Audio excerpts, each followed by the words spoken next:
Voici un exercice type sur la plongée. Aujourd'hui, nous allons faire un autre exercice type dans le domaine de la statique des fluides, c'est la plongée sous-marine. Un exercice très classique. Donc vous imaginez un plongeur qui va à 10 mètres de profondeur. Par contre, on est dans un lac, de l'eau douce, on n'est pas dans la Méditerranée. On vous demande d'exprimer et de calculer la pression PB à laquelle l'air emprisonné dans ses poumons est soumis. Ensuite, on va vous demander, sachant qu'à 10 mètres de profondeur, une quantité d'air donné occupe un volume de 3,0 litres et à une pression PB de 201 300 pascal, on vous demande d'exprimer ce volume à la surface. C'est-à-dire du coup, le gaz, quand on remonte, il est en profondeur et il remonte, qu'est-ce qui arrive au volume d'air emprisonné dans les poumons?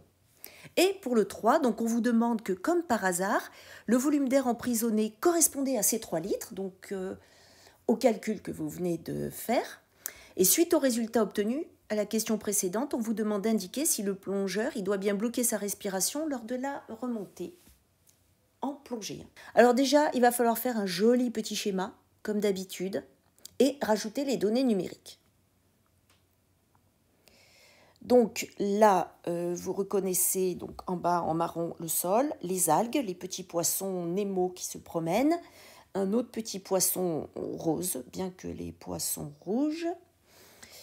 Ensuite, le bateau pour bien vous montrer où est la surface de l'eau. Le plongeur, c'est là où vous comprenez pourquoi il faut une légende, parce qu'évidemment, si je ne marque pas plongeur, je ne sais pas si vous allez y penser. Maintenant, on met les mots importants. Donc, les mots importants, c'est le fait de préciser que c'est de l'eau douce. Dans l'énoncé, on vous donnera obligatoirement la masse volumique de l'eau. Idem, vous avez besoin de l'intensité de la pesanteur sur Terre, on est obligé de vous la donner. Après, vous allez trouver, voilà, ça c'est donné et ça c'est donné. Par contre, ce que je vais surligner en vert, c'est à trouver dans l'énoncé. Celle-là, par contre, c'est du par cœur. On va mettre un petit cœur pour que vous vous en rappeliez. On va vous dire que vous êtes à la pression, donc à la surface de l'eau, donc à la pression atmosphérique. Et c'est là où vous savez que ça, il faut savoir réciter. Voilà, donc ça, il faut par contre que vous alliez quand même voir dans l'énoncé si c'est bien le cas. Ensuite, ZB, il est dans l'énoncé, PB, c'est dans les questions, et VB est aussi dans les questions, donc dans l'énoncé. Et vous arrivez à vous repérer. Faites bien attention aussi, là j'ai mis VA pour qu'on ait le point A et le point B, on est à la surface, on est en profondeur. Et il faut que pour vous, ça soit bien logique. Donc faites bien un schéma en gardant bien les symboles des grandeurs. Soit vous mettez, comme je l'ai mis, A et B en indice, ou sinon, comme je l'ai mis pour PB, vous pouvez mettre P et entre parenthèses B. Vous savez que tout ce qui est entre parenthèses, c'est pour que vous sachiez exactement ce que vous êtes en train de faire. Et maintenant, il faut répondre aux questions. On cherche PB, donc la pression, et on n'a pas d'informations sur le volume. Donc ici, il n'y a que la loi de la statique des fluides que l'on peut appliquer. On a le point A qui est à la surface, donc PA plus ρ, donc de l'eau, eau douce, fois G, la Terre, multiplié par ZA, et on fait pareil pour le point B qui est en profondeur, à 10 mètres. ZB. Que cherchons-nous? PB. Donc on va le mettre sur la gauche puisqu'on va écrire la relation littérale. Donc PB égale à PA plus ρ de l'eau multiplié par G de la Terre. On factorise. Ça nous évite de le réécrire plusieurs fois, surtout dans la calculatrice. Donc ça sera ZA, on réfléchit, moins ZB. Maintenant qu'on a écrit la relation littérale, il faut passer à l'application numérique. Mais pour ça, on va quand même peut-être indiquer les unités pour être sûr de ne pas se tromper. Donc, la pression en pascal, la masse volumique en kilogrammes mètre cube moins 3, l'intensité de la pesanteur en newton kilogramme moins 1 et les altitudes en mètres. On remplace donc la pression atmosphérique 101 300. Par contre, pour G, on vous le donnera le jour de l'examen. Et c'est bien les 9,80. Maintenant, on repasse ici. Donc là, les 1000 multipliés par 9,81, on met 0, moins 10, avec l'échelle qu'on a choisie. On cherche bien PB. on avait trouvé 201 300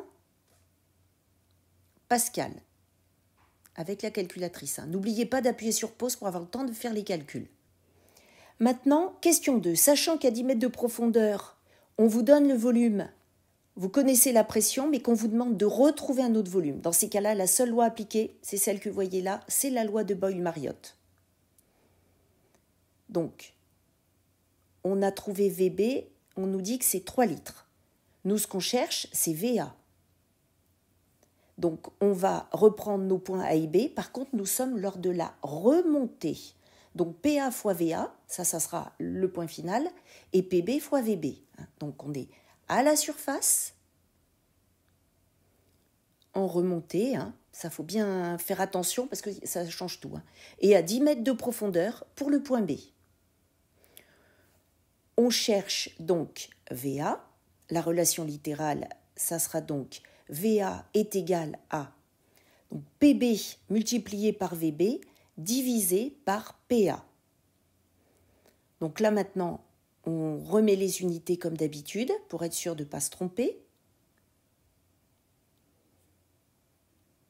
Alors attention, vous avez vu que là, on a mis VB en litres parce que dans l'énoncé, c'était en litres. Si on avait eu à choisir, il aurait fallu marquer des mètres cubes. On remplace donc 201 300 multiplié par les 3 litres divisé par 101 300 et on retrouve, vous appuyez sur pause, vous vérifiez avec le calcul, avec votre calculatrice et vous trouvez 6 litres. Maintenant, occupons-nous de la question numéro 3. Imaginons que le volume d'air emprisonné dans les poumons du plongeur à 10 mètres de profondeur était de 3,0 litres. Suite aux résultats obtenus, à la question précédente, indiquez si le plongeur doit bien bloquer sa respiration lors de la remontée en plongée. L'inconvénient, c'est que vous êtes tombé sur, rappelons-nous des chiffres, vous avez trouvé que le volume, donc qu'on peut appeler, l'appeler V', est égal à 6,0 litres. Or, l'inconvénient, c'est que le volume, on va dire, des poumons,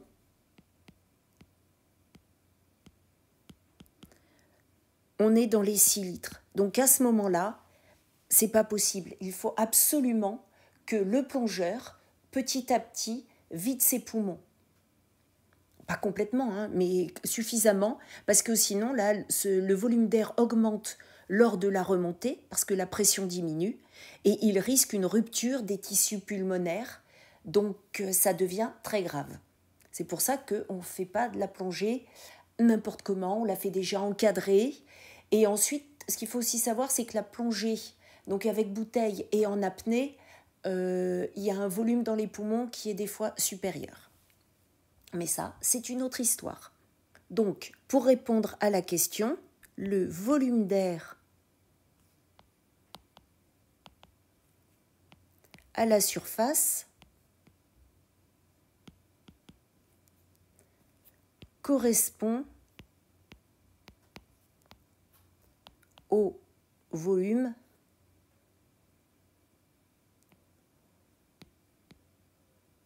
des poumons. Bon, évidemment, ça dépend si vous faites 1,60 m ou 2 m, vous n'aurez pas la même taille pour la cage thoracique. Le volume augmente car la pression diminue. Je vais augmenter pour que vous puissiez mieux voir. Un point. Et là, voilà, le plongeur risque une rupture des tissus pulmonaires. À bientôt!